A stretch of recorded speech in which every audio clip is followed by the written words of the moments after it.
الحمد لله رب العالمين الرحمن الرحيم مالك يوم الدين إياك نعبد وإياك نستعين اهدنا الصراط المستقيم صراط الذين أنعمت عليهم غير المغضوب عليهم ولا الضالين.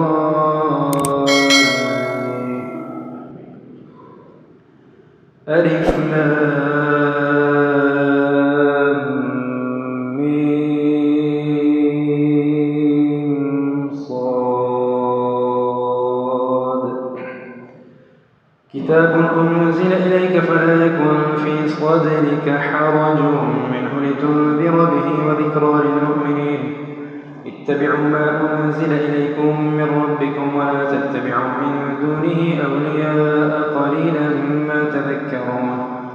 وكم من قرية أهلكناها فجاءها بأسنا بياتا أو هم قائلون فما كان دعواهم إذ جاءهم بأسنا إلا أن قالوا إنا كنا ظالمين. فلنسألن الذين أرسل إليهم ولنسألن المرسلين فلنقصن عليهم بعلم وما كنا غائبين. والوزن يومئذ الحق فمن ثقلت موازينه فأولئك هم المفلحون ومن خفت موازينه فأولئك الذين خسروا أنفسهم بما كانوا بآياتنا يظلمون. ولقد مكناكم في الأرض وجعلنا لكم فيها معايش قليلا ما تشكرون. ولقد خلقناكم ثم صورناكم ثم قلنا للملائكة اسجدوا لآدم فسجدوا إلا إبليس لم يكن من الساجدين. قال ما منعك ألا تسجد إذ أمرتك؟ قال أنا خير منه خلقتني من نار وخلقته من طين. قال فاهبط منها فما يكون لك أن تتكبر فيها فاخرج إنك من الصاغرين. قال أنظرني إلى يوم يبعثون. قال إنك من المنظرين. قال فبما أغويتني لأقعدن لهم صراطك المستقيم ثم لآتينهم من بين أيديهم ومن خلفهم وعن أيمانهم وعن شمائلهم ولا تجد أكثرهم شاكرين. قال اخرج منها مذءوما مدحورا لمن تبعك منهم لأملأن جهنم منكم أجمعين. ويا آدم اسكن أنت وزوجك الجنة فكلا من حيث شئتما ولا تقربا هذه الشجرة فتكونا من الظالمين. فوسوس لهما الشيطان ليبدي لهما ما وري عنهما من سوآتهما وقال ما نهاكما ربكما عن هذه الشجرة إلا أن تكونا ملكين أو تكونا من الخالدين. وقاسمهما إني لكما لمن الناصحين. فدلاهما بغرور فلما ذاقا الشجرة بدت لهما سوآتهما وطفقا يخصفان عليهما من ورق الجنة وناداهما ربهما ألم أنهكما عن تلكما الشجرة وأقل لكما إن الشيطان لكما عدو مبين. قالا ربنا ظلمنا أنفسنا وإن لم تغفر لنا وترحمنا لنكونن من الخاسرين. قال اهبطوا بعضكم لبعض عدو ولكم في الأرض مستقر ومتاع إلى حين. قال فيها تحيون وفيها تموتون ومنها تخرجون. يا بني آدم قد أنزلنا عليكم لباسا يواري سوآتكم وريشا ولباس التقوى ذلك خير ذلك من آيات الله لعلهم يذكرون. يا بني آدم لا يفتننكم الشيطان كما أخرج أبويكم من الجنة ينزع عنهما لباسهما ليريهما سوآتهما إنه يراكم هو وقبيله من حيث لا ترونهم إنا جعلنا الشياطين أولياء للذين لا يؤمنون. وإذا فعلوا فاحشة قالوا وجدنا عليها آباءنا والله أمرنا بها قل إن الله لا يأمر بالفحشاء أتقولون على الله ما لا تعلمون. قل آمر ربي بالقسط وأقيموا وجوهكم عند كل مسجد وادعوه مخلصين له الدين كما بدأكم تعودون. فريقا هدى وفريقا حق عليهم الضلالة إنهم اتخذوا الشياطين أولياء من دون الله ويحسبون أنهم مهتدون. يا بني آدم خذوا زينتكم عند كل مسجد وكلوا واشربوا ولا تسرفوا إنه لا يحب المسرفين. قل من حرم زينة الله التي أخرج لعباده والطيبات من الرزق قل هي للذين آمنوا في الحياة الدنيا خالصة يوم القيامة كذلك نفصل الآيات لقوم يعلمون قل إنما حرم ربي الفواحش ما ظهر منها وما بطن والإثم والبغي بغير الحق وأن تشركوا بالله ما لم ينزل به سلطانا وأن تقولوا على الله ما لا تعلمون ولكل أمة أجل فإذا جاء أجلهم لا يستأخرون ساعة ولا يستقدمون يا بني آدم إما يأتينكم رسل منكم يقصون عليكم آياتي فمن اتقى وأصلح فلا خوف عليهم ولا هم يحزنون والذين كذبوا بآياتنا واستكبروا عنها أولئك أصحاب النار هم فيها خالدون فمن أظلم ممن افترى على الله كذبا أو كذب بآياته أولئك ينالهم نصيبهم من الكتاب حتى إذا جاءتهم رسلنا يتوفونهم قالوا أينما كنتم تدعون من دون الله قالوا ضلوا عنا وشهدوا على أنفسهم أنهم كانوا كافرين قال ادخلوا في قد خلت من قبلكم من الجن والإنس في النار كلما دخلت أمة لعنت أختها حتى إذا اداركوا فيها جميعا قالت أخراهم لأولاهم ربنا هؤلاء أضلونا فآتهم عذابا ضعفا من النار قال لكل ضعف ولكن لا تعلمون وقالت أولاهم لأخراهم فما كان لكم علينا من فضل فذوقوا العذاب بما كنتم تكسبون إن الذين كذبوا بآياتنا واستكبروا عنها لا تفتح لهم أبواب السماء ولا يدخلون الجنة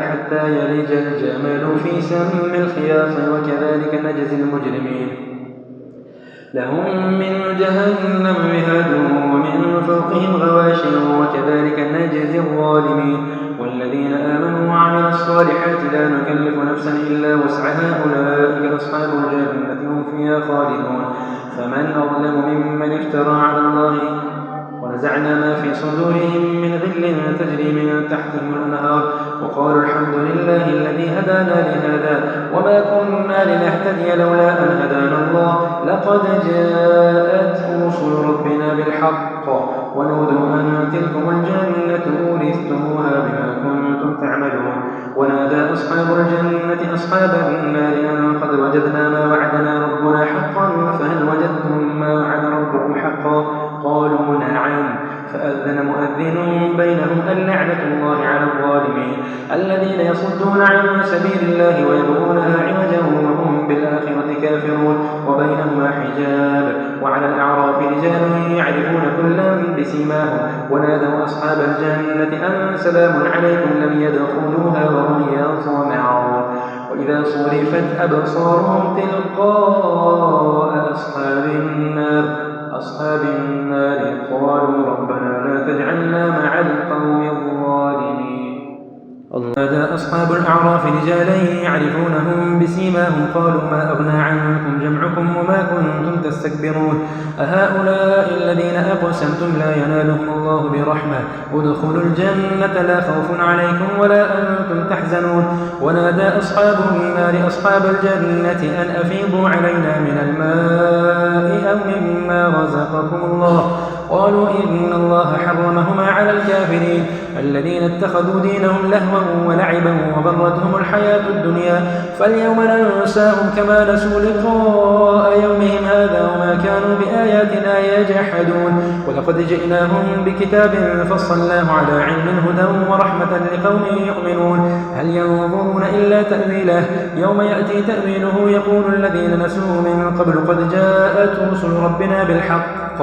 فهل لنا من شفعاء فيشفعوا لنا أو نرد فنعمل غير الذي كنا نعمل قد خسروا أنفسهم وضل عنهم ما كانوا يفترون إن ربكم الله الذي خلق السماوات والأرض في 6 أيام ثم استوى على العرش يغشي الليل النهار يطلبه حثيثا والشمس والقمر والنجوم مسخرات بأمره ألا له الخلق والأمر تبارك الله رب العالمين ادعوا ربكم تضرعا وخفية إنه لا يحب المعتدين ولا تفسدوا في الأرض بعد إصلاحها وادعوه خوفا وطمعا إن رحمة الله قريب من المحسنين وهو الذي يرسل الرياح بشرا بين يدي رحمته حتى إذا أقلت سحابا ثقالا سقناه لبلد ميت فأنزلنا به الماء فأخرجنا به من كل الثمرات كذلك نخرج الموتى لعلكم تذكرون والبلد الطيب يخرج نباته بإذن ربه والذي خبث لا يخرج إلا نكدا كذلك نصرف الآيات لقوم يشكرون لقد أرسلنا نوحا إلى قومه فقال يا قوم اعبدوا الله ما لكم من إله غيره إني أخاف عليكم عذاب يوم عظيم قال الملأ من قومه إنا لنراك في ضلال مبين قال يا قوم ليس بي ضلالة ولكني رسول من رب العالمين أبلغكم رسالات ربي وأنصح لكم وأعلم من الله ما لا تعلمون أو عجبتم أن جاءكم ذكر من ربكم على رجل منكم لينذركم ولتتقوا ولعلكم ترحمون فكذبوه فأنجيناه والذين معه في الفلك وأغرقنا الذين كذبوا بآياتنا إنهم كانوا قوما عمين وإلى عاد أخاهم هودا قال يا قوم اعبدوا الله ما لكم من إله غيره أفلا تتقون قال الملأ الذين كفروا من قومه إنا لنراك في سفاهة وإنا لنظنك من الكاذبين قال يا قوم ليس بي سفاهة ولكني رسول من رب العالمين أبلغكم رسالات ربي وأنا لكم ناصح أمين أو عجبتم أن جاءكم ذكر من ربكم على رجل منكم لينذركم واذكروا إذ جعلكم خلفاء من بعد قوم نوح وزادكم في الخلق بسطا فاذكروا آلاء الله لعلكم تفلحون قالوا أجئتنا لنعبد الله وحده ونذر ما كان يعبد آباؤنا فأتنا بما تعدنا إن كنت من الصادقين قال قد وقع عليكم من ربكم رجس وغضب أتجادلونني في أسماء سميتموها أنتم وآباؤكم ما نزل الله بها من سلطان فانتظروا إني معكم من المنتظرين فكذبوه فنجيناه ومن معه في الفلك وجعلناهم خلائف وأغرقنا الذين كذبوا بآياتنا فانظر كيف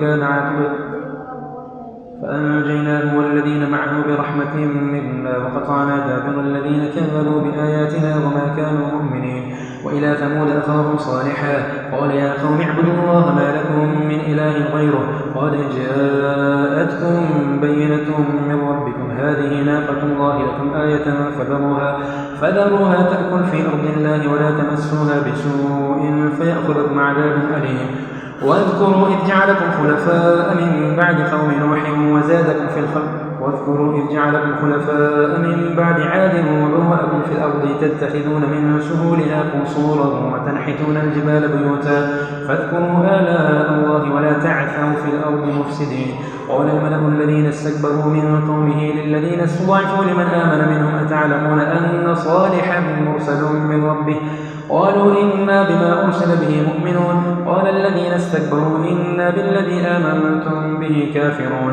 فعقروا الناقة وعتوا عن أمر ربهم وقالوا يا صالح ائتنا بما تعدنا إن كنت من المرسلين فأخذتهم الرجفة فأصبحوا في دارهم جاثمين فتولى عنهم وقال يا قوم لقد أبلغتكم رسالات ربي ونصحت لكم فكيف آسى على قوم ونصحت لكم ولكن لا تحبون الناصحين ولوطا إذ قال لقومه أتأتون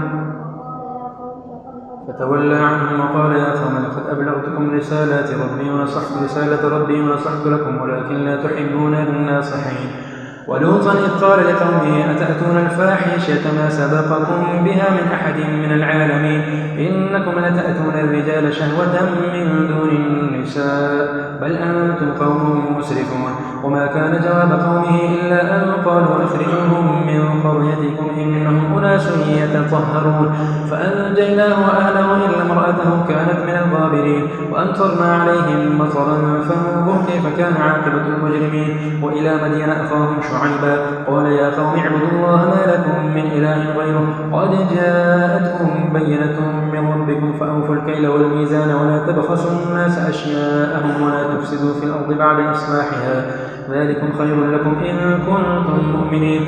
ولا تقعدوا بكل صراط توعدون وتصدون عن سبيل الله من آمن به وتبغونها عوجا. واذكروا إذ كنتم قليلا فكثركم وانظروا كيف كان عاقبة المفسدين. وإن كان طائفة منكم آمنوا بالذي أرسلت به وطائفة لم يؤمنوا فاصبروا حتى يحكم الله بيننا وهو خير الحاكمين.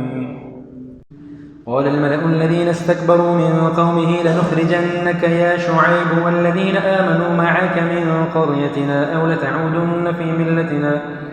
قال أولو كنا كارهين قد افترينا على الله كذبا إن عدنا في ملتكم بعد إذ نجانا الله منها وما يكون لنا أن نعود فيها إلا أن يشاء الله ربنا وسع ربنا كل شيء علما. على الله توكلنا ربنا افتح بيننا وبين قومنا بالحق وأنت خير الفاتحين. وقال الملأ الذين كفروا من قومه لئن اتبعتم شعيبا إنكم إذا لخاسرون. فأخذتهم الرجفة فأصبحوا في دارهم جاثمين. الذين كذبوا شعيبا كانوا هم الخاسرين. فتولى عنهم وقال يا قوم لقد أبلغتكم رسالات ربي ونصحت لكم فكيف آسى على قوم كافرين. وما أرسلنا في قرية من نبي إلا أخذنا أهلها بالبأساء والضراء لعلهم يضرعون ثم بدلنا مكان السيئة الحسنة حتى عفوا وقالوا قد مس آباءنا الضراء والسراء فأخذناهم بغتة وهم لا يشعرون. ولو أن أهل القرى آمنوا واتقوا لفتحنا عليهم بركات من السماء والأرض ولكن كذبوا فأخذناهم بما كانوا يكسبون. أفأمن أهل القرى أن يأتيهم بأسنا بياتا وهم نائمون أوأمن أهل القرى أن يأتيهم بأسنا ضحى وهم يلعبون. أفأمنوا مكر الله فلا يأمن مكر الله إلا القوم الخاسرون. أولم يهد للذين يرثون الأرض من بعد أهلها أن لو نشاء أصبناهم بذنوبهم ونطبع على قلوبهم فهم لا يسمعون. تلك القرى نقص عليك من أنبائها ولقد جاءتهم رسلهم بالبينات فما كانوا ليؤمنوا بما كذبوا من قبل كذلك يطبع الله على قلوب الكافرين. وما وجدنا لأكثرهم من عهد وإن وجدنا أكثرهم لفاسقين. ثم بعثنا من بعدهم موسى بآياتنا إلى فرعون وملئه فظلموا بها فانظر كيف كان عاقبة المفسدين. وقال موسى يا فرعون إني رسول من رب العالمين حقيق على أن لا أقول على الله إلا الحق قد جئتكم ببينة من ربكم فأرسل معي بني إسرائيل. قال إن كنت جئت بآية فأت بها إن كنت من الصادقين. فألقى عصاه فإذا هي ثعبان مبين ونزع يده فإذا هي بيضاء للناظرين. قال الملأ من قوم فرعون إن هذا لساحر عليم يريد أن يخرجكم من أرضكم فماذا تأمرون. قالوا أرجه وأخاه وأرسل في المدائن حاشرين يأتوك بكل ساحر عليم. وجاء السحرة فرعون قالوا إن لنا لأجرا إن كنا نحن الغالبين. قال نعم وإنكم لمن المقربين. قالوا يا موسى إما أن تلقي وإما أن نكون نحن الملقين. قال ألقوا فلما ألقوا سحروا أعين الناس واسترهبوهم وجاءوا بسحر عظيم. وأوحينا إلى موسى أن ألق عصاك فإذا هي تلقف ما يأفكون فوقع الحق وبطل ما كانوا يعملون فغلبوا هنالك وانقلبوا صاغرين وألقي السحرة ساجدين قالوا آمنا برب العالمين رب موسى وهارون. قال فرعون آمنتم به قبل أن آذن لكم إن هذا لمكر مكرتموه في المدينة لتخرجوا منها أهلها فسوف تعلمون. لأقطعن أيديكم وأرجلكم من خلاف ثم لأصلبنكم أجمعين. قالوا إنا إلى ربنا منقلبون. وما تنقم منا إلا أن آمنا بآيات ربنا لما جاءتنا ربنا أفرغ علينا صبرا وتوفنا مسلمين.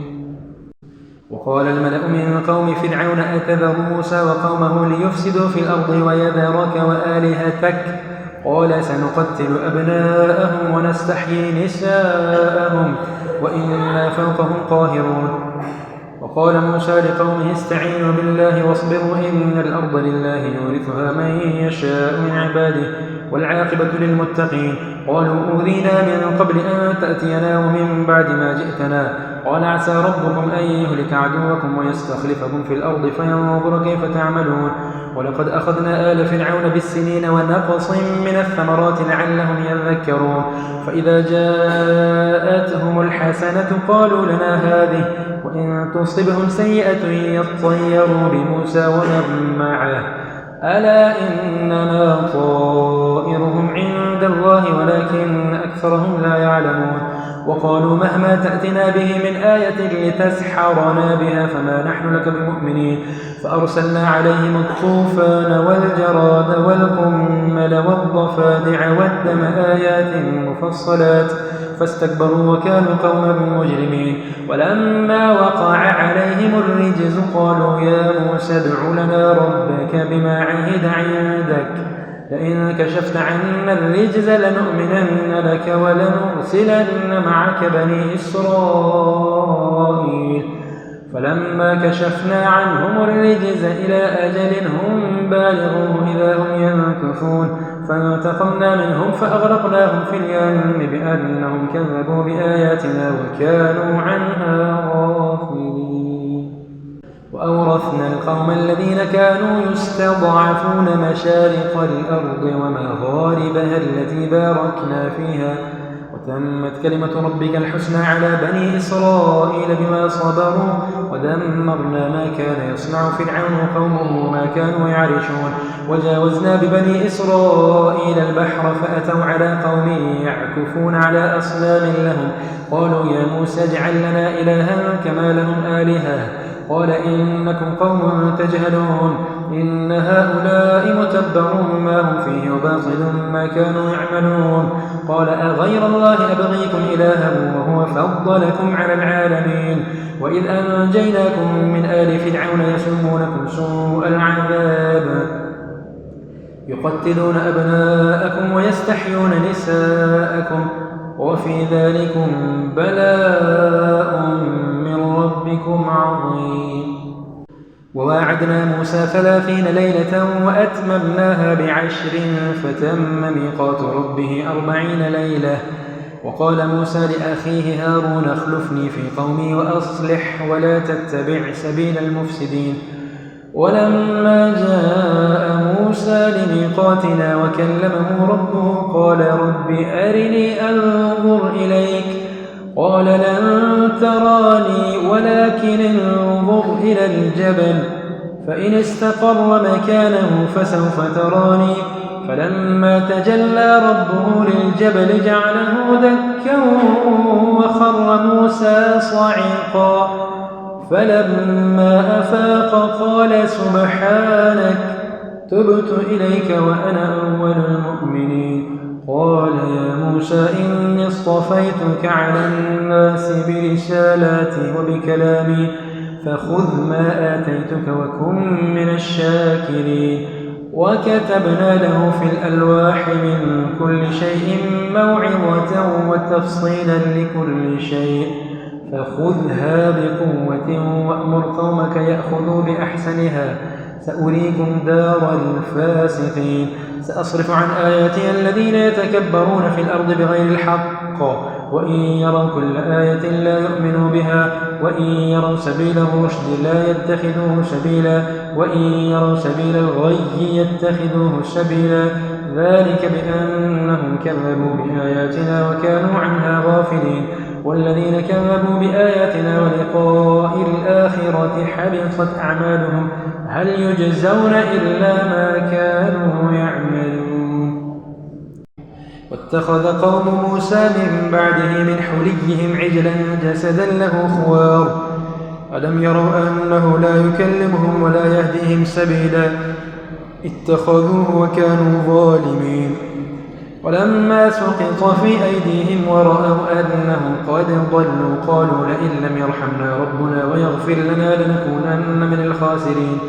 ولما رجع موسى إلى قومه غضبان آسفا قال بئس ما خلفتموني من بعدي أعجلتم أمر ربكم وألقى الألواح وأخذ برأس أخيه يجره إليه قال ابن إن القوم استضعفوني وكادوا يقتلونني فلا تشمت بي الأعداء ولا تجعلني مع القوم الظالمين قال رب اغفر لي ولأخي وأدخلنا في رحمتك وأنت أرحم الراحمين إن الذين اتخذوا العجل سينالهم غضب من ربهم وذلة في الحياة الدنيا وكذلك نجزي المفترين والذين عملوا السيئات ثم تابوا من بعدها وآمنوا إن ربك من بعدها لغفور رحيم ولما سكت عن موسى الغضب أخذ الألواح وفي نسختها هدى ورحمة للذين هم لربهم يرهبون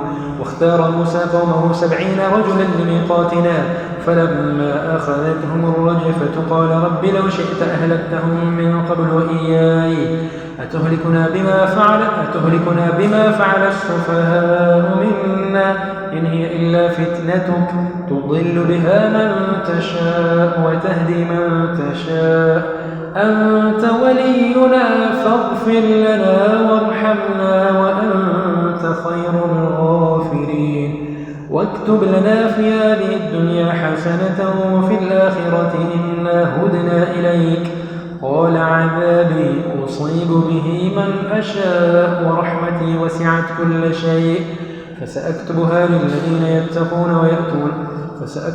للذين يتقون ويؤتون الزكاة والذين هم بآياتنا يؤمنون الذين يتبعون الرسول النبي الأمي الذي يجدونه مكتوبا عندهم في التوراة والإنجيل يأمرهم بالمعروف وينهاهم عن المنكر ويحل لهم الطيبات ويحرم عليهم الخبائث ويضع عنهم إصرهم والأغلال التي كانت عليهم فالذين آمنوا به وعزروه ونصروه واتبعوا النور الذي أنزل معه أولئك هم المفلحون قل يا أيها الناس إني رسول الله إليكم جميعا الذي له ملك السماوات والأرض لا إله إلا هو يحيي ويميت فآمنوا بالله ورسوله النبي الأمي الذي يؤمن بالله وكلماته واتبعوه لعلكم تهتدون ومن قوم موسى أمة يهدون بالحق وبه يعدلون وقطعناهم 12 أسباطا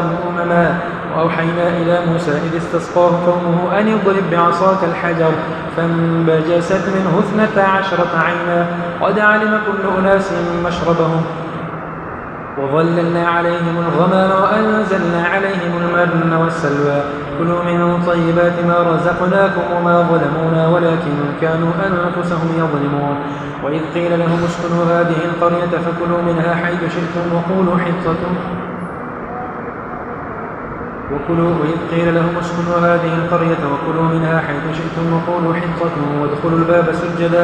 وادخلوا الباب سجدا نغفر لكم خطيئاتكم سنزيد المحسنين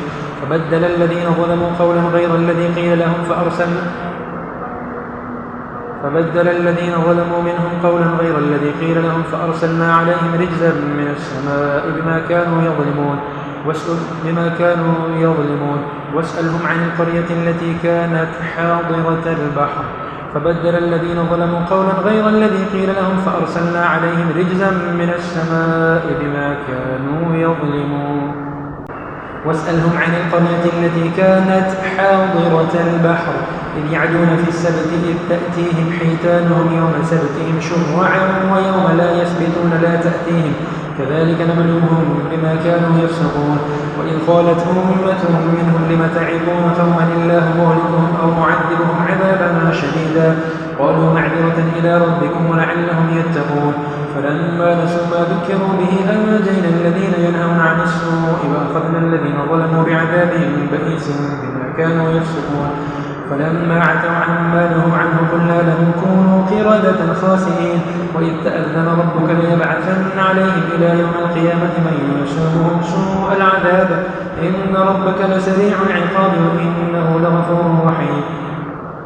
وقطعناهم في الأرض أمما منهم الصالحون ومنهم دون ذلك وبلوناهم بالحسنات والسيئات لعلهم يرجعون فخلف من بعدهم خلف ورثوا الكتاب يأخذون عرض هذا الأدنى ويقولون سيغفر لنا وإن يأتهم عرض مثله يأخذوه ألم يؤخذ عليهم ميثاق أوتوا الكتاب ألا يقولوا على الله إلا الحق ودرسوا ما فيه والدار الآخرة خير للذين يتقون أفلا تعقلون والذين يمسكون بالكتاب وأقاموا الصلاة إنا لا نضيع أجر المصلحين وإذ نتقنا الجبل فوقهم كأنه ظلة وظنوا أنه واقع بهم خذوا ما آتيناكم بقوة واذكروا ما فيه لعلكم تتقون وإذ أخذ ربك من بني آدم من ظهورهم ذريتهم وأشهدهم على أنفسهم ألست بربكم قالوا بلى شهدنا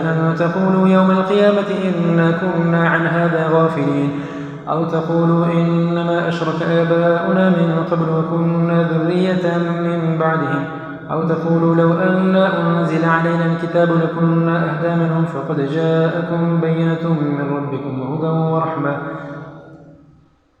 وإذ أخذ ربك من بني آدم من ظهورهم ذريتهم وأشهدهم على أنفسهم ألست بربكم قالوا بلى شهدنا أن تقولوا يوم القيامة إنا كنا عن هذا غافلين أو تقولوا إنما أشرك آباؤنا من قبل وكنا ذرية من بعدهم أفتهلكنا بما فعل المبطلون وكذلك نفصل الآيات ولعلهم يرجعون واتل عليهم نبأ الذي آتيناه آياتنا فانسلخ منها فأتبعه الشيطان فكان من الغاوين ولو شئنا لرفعناه بها ولكنه أخلد إلى الأرض واتبع هواه فمثله كمثل الكلب إن تحمل عليه يلهث أو تتركه يلهث ذلك مثل القوم الذين كذبوا بآياتنا فقصص القصص لعلهم يتفكرون ساء مثلا القوم الذين كذبوا بآياتنا وأنفسهم كانوا يظلمون من يهد الله فهو المهتدي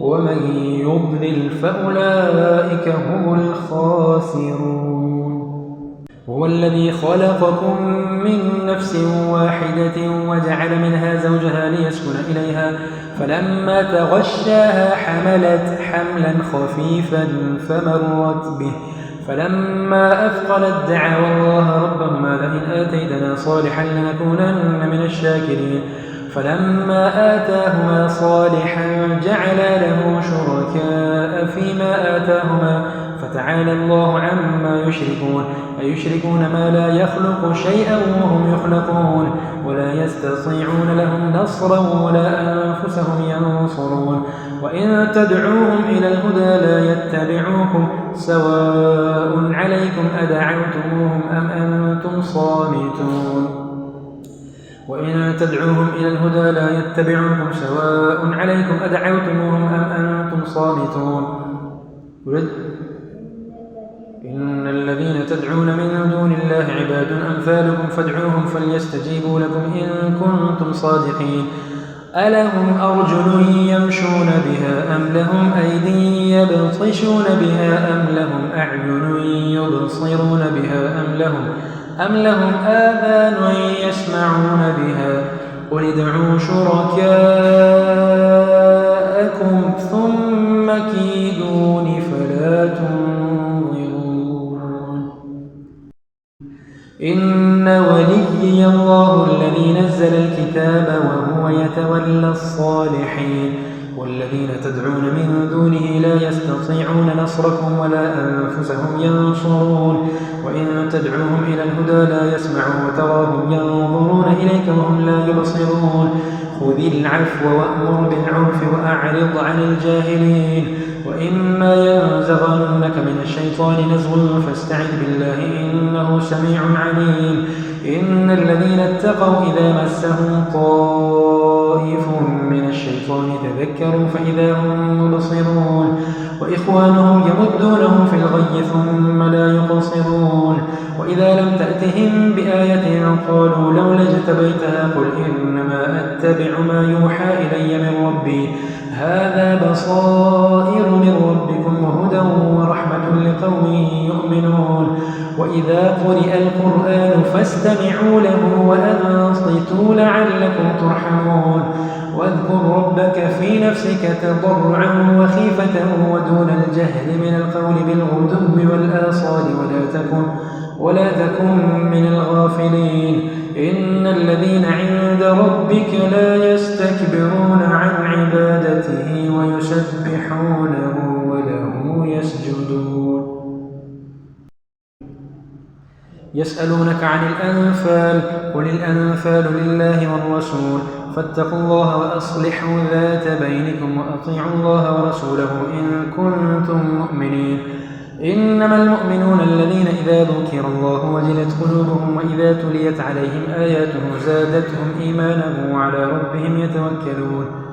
الذين يقيمون الصلاة ومما رزقناهم ينفقون أولئك هم المؤمنون حقا لهم درجات عند ربهم ومغفرة ورزق كريم.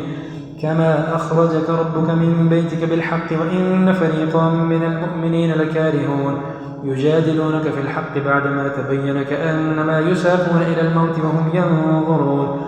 وإذ يعدكم الله إحدى الطائفتين أنها لكم وتودون أن غير ذات الشوكة تكون لكم ويريد الله أن يحق الحق بكلماته ويقطع دابر الكافرين ليحق الحق ويبطل الباطل ولو كره المجرمون.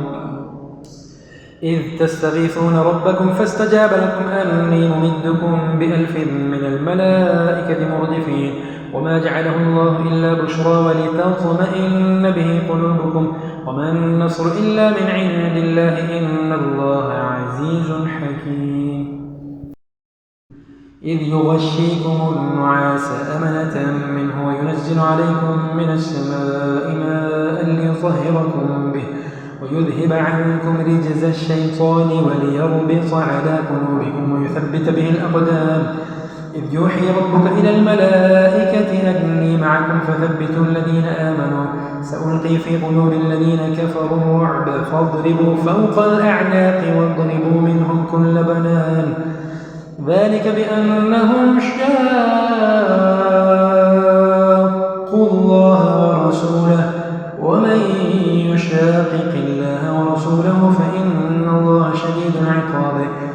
ذلكم فذوقوه وأن للكافرين عذاب النار. يا أيها الذين آمنوا إذا لقيتم الذين كفروا زحفا فلا تولوهم الأدبار ومن يولهم يومئذ دبره إلا متحرفا لقتال أو متحيزا إلى فئة فقد باء بغضب من الله ومأواه جهنم وبئس المصير. فلم تقتلوهم ولكن الله قتلهم وما رميت إذ رميت ولكن الله رمى وليبلي المؤمنين منه بلاء حسنا إن الله عزيز حكيم. إن الله سميع عليم. ذلكم وأن الله موهن كيد الكافرين. إن تستفتحوا فقد جاءكم الفتح وإن تنتهوا فهو خير لكم وإن تعودوا نعد ولن تغني عنكم فئتكم شيئا ولو كثرت وأن الله مع المؤمنين. يا أيها الذين آمنوا أطيعوا الله ورسوله ولا تولوا عنه وأنتم تسمعون ولا تكونوا كالذين قالوا سمعنا وهم لا يسمعون. إن شر الدواب عند الله الصم البكم الذين لا يعقلون. ولو علم الله فيهم خيرا لأسمعهم ولو أسمعهم لتولوا وهم معرضون. يا أيها الذين آمنوا استجيبوا لله وللرسول إذا دعاكم لما يحييكم واعلموا أن الله يحول بين المرء وقلبه وأنه إليه تحشرون. واتقوا فتنة لا تصيبن الذين ظلموا منكم خاصة واعلموا أن الله شديد العقاب. واذكروا إذ أنتم قليل مستضعفون في الأرض تخافون أن يتخطفكم الناس فآواكم وأيدكم بنصره ورزقكم من الطيبات لعلكم تشكرون. يا أيها الذين آمنوا لا تخونوا الله والرسول وتخونوا أماناتكم وأنتم كنتم تعلمون واعلموا أنما أموالكم وأولادكم فتنة وأن الله عنده أجر عظيم. يا أيها الذين آمنوا إن تتقوا الله يجعل لكم فرقانا ويكفر عنكم سيئاتكم ويغفر لكم والله ذو الفضل العظيم. وإذ يمكر بك الذين كفروا ليثبتوك أو يقتلوك أو يخرجوك ويمكرون ويمكر الله والله خير الماكرين. وإذا تتلى عليهم آياتنا قالوا قد سمعنا لو نشاء لقلنا مثل هذا إن هذا إلا أساطير الأولين.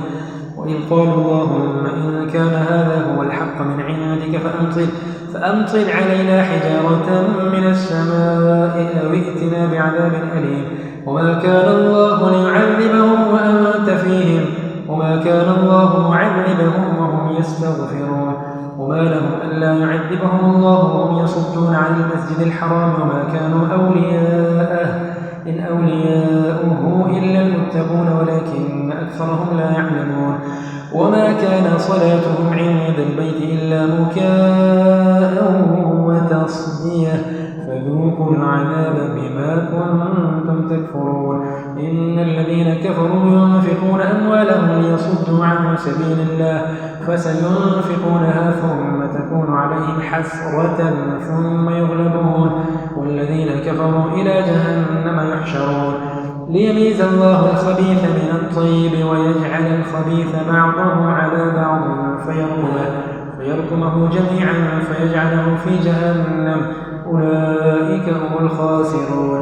قل للذين كفروا إن ينتهوا يغفر لهم ما قد سلف وإن يعودوا فقد مضت سنة الأولين.